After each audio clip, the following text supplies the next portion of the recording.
ஐயனார் துணை சரியில்ல. அடுத்த வர எபிசோடில் நிலா வந்து ஆஃபீஸ் கிளம்பி போகிறாங்க. அங்கே ராகவ் இருந்துட்டு அடிபட்டு இருக்காரு. ராகவை பார்த்த உடனே ஸ்டாஃப்ஸ் எல்லாருமே கேட்க ஆரம்பிக்கிறாங்க. எப்படியாச்சு ராகவ் இது அப்படின்னு சொல்லிட்டு கேட்கவும், நேற்று வேலை முடிச்சுட்டு போகும்போது ரொம்ப டயர்டாக இருந்தது. சரி பாத்ரூமில் வழுக்கி விழுந்துட்டேன் அப்படின்ற மாதிரி வந்து சொல்கிறாங்க. இதை கேட்டோன்னே மொத்த பேரும் பயங்கரமாக ஷாக் ஆகுறாங்க, நிலா முதல் கொண்டு. ஆனால் நிலா இருந்துட்டு நக்கலாக நம்ம ராகவை பார்த்து சிரிக்கிறாங்க. அதுக்கடுத்து தான் நம்ம திவ்யா இருந்துட்டு நிலா கிட்டே போயிட்டு, நிலா நீ என்ன அமைதியாக இருக்க? ராகவங்க அடிபட்டு வந்திருக்காரு, அவர்கிட்ட ஆறுதலை கூட ஒரு வார்த்தை பேசவே மாட்டியா? நான் எதுக்காக பேசணும்? இங்கே நான் வேலை செய்கிறதுக்காக மட்டும்தான் வரேன்.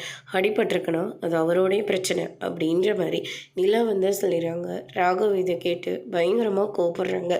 அதுக்கடுத்து தான் வந்து பார்த்திங்கன்னா நம்ம நிலா இருந்துட்டு இந்த ஃபைலை வந்து ராகவ் காட்டணும், நான் போய் காட்டிட்டு வரேன் அப்படின்னு சொல்லிட்டு நிலா இருந்துட்டு ராகவோட ரூமுக்கு போகிறாங்க.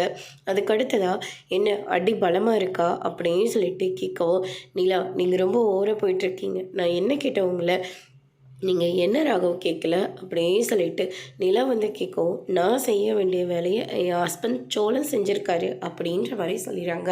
அப்படின்னா நீங்கள் சொல்லி தான் அந்த டிரைவர் வந்து என்னை அடிச்சுட்டு போனானா அப்படின்னு சொல்லிட்டு ராகவ் வந்து ரொம்பவே கோவப்படுறாங்க.